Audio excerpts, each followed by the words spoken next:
Andrés Forero es diputado del Centro Democrático, uno de los principales partidos de oposición hoy al gobierno de Petro, y tiene la gentileza de atendernos. Diputado, ¿cómo le va? Lo saluda acá Darío Misraji.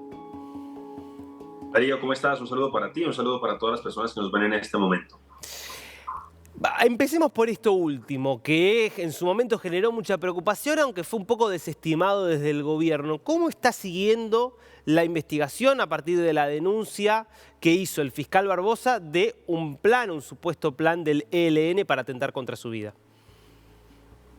Pues Darío, efectivamente esa es una denuncia, esa es una alerta de la mayor gravedad, sobre todo porque hay que recordar que en principio el gobierno nacional supuestamente había llegado a un cese bilateral con ese grupo armado ilegal, con el ELN. Entonces realmente no se entendería cómo sería posible que en medio de ese cese bilateral este grupo estuviera planificando un atentado que aparentemente no sería solamente contra el fiscal general de la Nación, como ustedes lo señalan, sino que también iría dirigido contra una senadora de mi partido, la senadora María Fernanda Cabal, y contra un general, ex general de la República.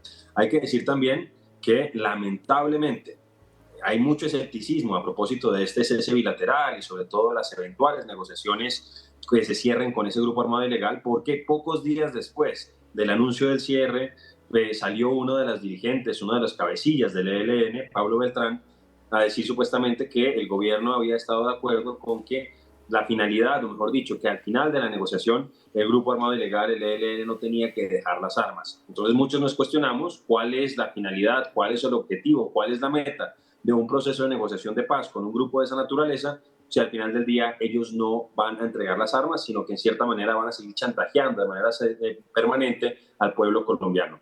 El ELN, a través de un comunicado, desmintió que estuviera tramando un plan o que hubiera un sector de la guerrilla tramando un plan contra el fiscal Barbosa.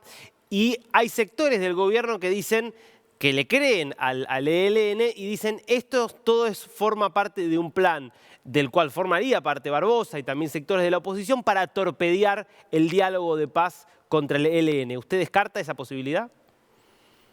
Pues la verdad yo prefiero creerle al fiscal general de la Nación que a el ELN, que sistemáticamente le ha mentido al país. Hay que decir que además la policía recientemente acaba de sacar una alerta a propósito de lo que puede suceder en Bogotá, porque habría llegado a la ciudad uno de los explosivistas y uno de los francotiradores de ese grupo armado ilegal. Además, debo decir que la palabra del ELN tristemente no ha valido mucho.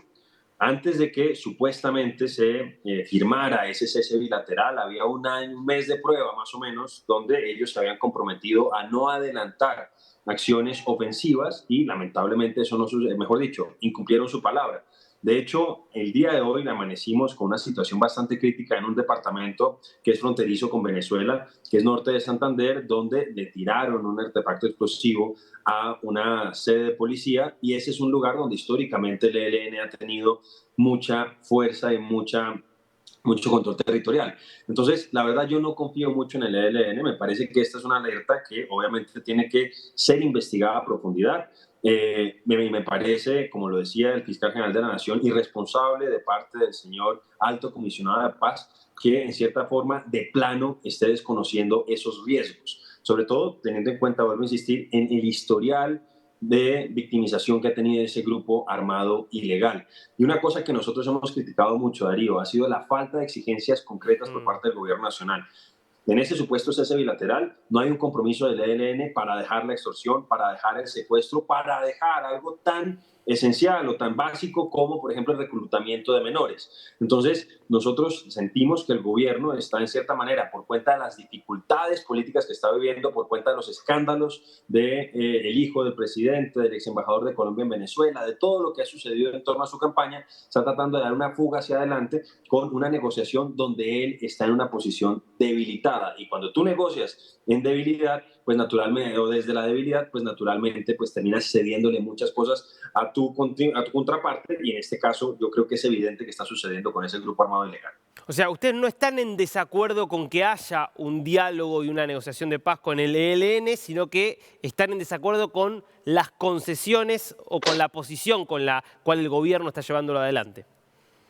Así es, Darío. La verdad es que, a ver, todos quisiéramos que todos queremos y todos deseamos la paz en Colombia. Nosotros diferimos respecto al gobierno nacional en los medios, y sobre todo porque sentimos que el ELN no tiene una voluntad real de paz, y de hecho nos acaba de decir, como te lo decía al principio, uno de sus cabecillas, uno de sus dirigentes, que ellos no están pensando en dejar las armas, que eso no hace parte de la mesa de negociación. Eso realmente pues, nos parece completamente desconcertante, porque no sabemos entonces a qué va a conducir esa negociación de paz. Pero adicionalmente, lo que sí sentimos es que el gobierno está negociando en una condición de debilidad política evidente. Y cuando tú negocias en esas condiciones, obviamente tu contraparte se aprovecha.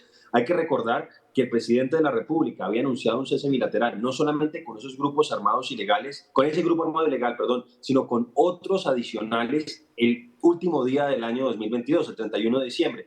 Pocos días después el ELN salió a desmentir eso. Y lo que hemos visto durante este primer semestre del año 2023, tristemente ha sido un fortalecimiento de distintos grupos armados al margen de la ley. Vimos lo que sucedió en el sur del país este fin de semana, que fue bastante trágico, cómo las disidencias de las FARC asesinaron a sangre fría a varios de nuestros policías, y una respuesta muy pasiva de parte del gobierno nacional. Entonces, nosotros lo que sentimos es que no hay real voluntad de paz de parte de esos grupos que están aprovechando esta complacencia, por decirlo así, del gobierno nacional para fortalecerse y seguir ganando control territorial. De hecho, los gobernadores de prácticamente todos los departamentos están haciéndole una súplica al presidente de la República por cuenta del deterioro de la seguridad y del orden público. Entonces, básicamente lo que nosotros le pedimos al presidente es que las exigencias de negociación sean claras, si es que va a seguir negociando, que realmente haya claridad de que van a dejar las armas eventualmente, y que sobre todo durante ese tiempo del cese bilateral ellos se comprometan a no seguir secuestrando, a no seguir atacando a nuestra fuerza pública, a no seguir extorsionando y a no seguir reclutando menores. Nos parece que eso es lo básico. En este contexto se da esta especie de ultimátum o de amenaza de Petro interna hacia sus funcionarios de una reconfiguración del gabinete. ¿Cree que a través de un cambio de gabinete podría encauzarse por lo menos parte del gobierno de Petro?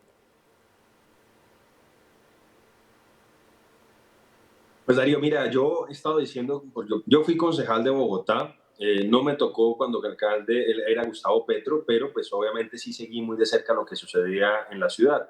Y yo lo que he dicho es que en cierta manera estamos viendo una reedición a nivel nacional de lo que fue una muy mala alcaldía.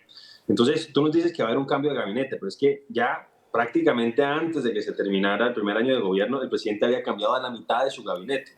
Ahora lo que está diciendo es que supuestamente por cuenta de la mala ejecución, entonces va a eventualmente pedirle las renuncias a los ministros que no estén funcionando. Lo que pasa es que el liderazgo del presidente Darío es bastante tóxico. Es un liderazgo, pues esto lo ha denunciado o lo ha advertido más que denunciado. Sacó un libro muy revelador de cómo está funcionando el gobierno a su interior el exministro de Educación Alejandro Gaviria. Sacó un libro que se llama La explosión controlada. Y ahí él muestra un poco las dinámicas del interior del gobierno. Y se ha filtrado que el presidente tiene muy poca comunicación con sus ministros. Es muy mala la coordinación. Hay unos consejos de ministros que son inconducentes y eternos. El presidente, ustedes lo han visto, yo creo, pues tiene unas desapariciones que nadie se explica. Vimos lo que sucedió, por ejemplo, en la Amazonía hace unos días, donde ni siquiera fue capaz de llegar a la foto que todos esperaban que saliera al lado del presidente de Brasil, Claro. Lula da Silva. Le llegó tarde al presidente de la Federación Suiza a una reunión. Entonces uno ve un muy mal liderazgo de parte de él, y entonces lo que él está tratando de hacer ver es, pues,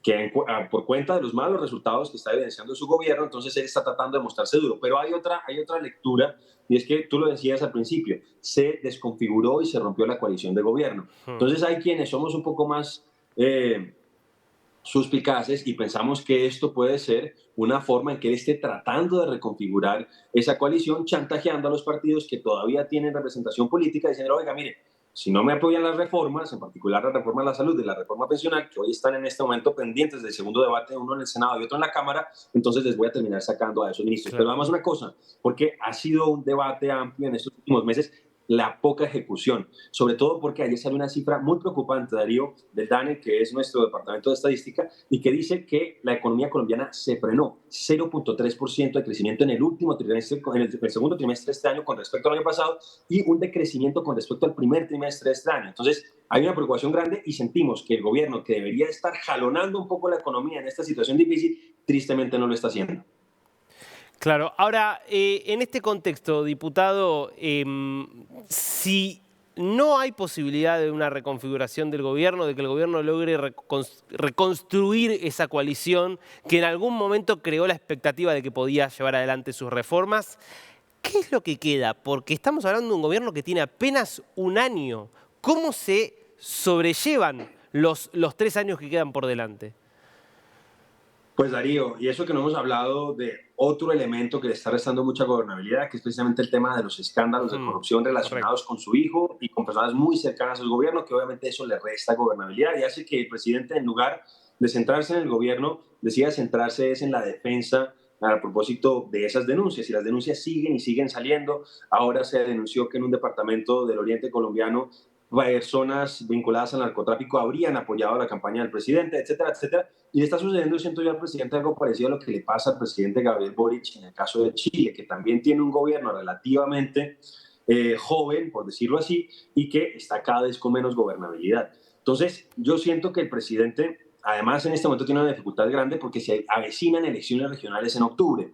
Y siento yo, por lo que está sucediendo, por lo que uno ve en las encuestas de opinión, por lo que uno ve con los candidatos, el gobierno va a ser derrotado de manera significativa y eso también le va a restar gobernabilidad. Entonces yo lo que creo es que vamos a tener un gobierno a la defensiva durante estos 3 años que quedan, con muy pocas ejecutorias y que muy seguramente va a permitir que llegue al poder en el año 2026 una alternativa, un partido distinto, porque siento yo que este proceso o este gobierno del cambio se va a quedar solamente en una promesa por incapacidad de ejecución, algo que no te dije antes, Darío.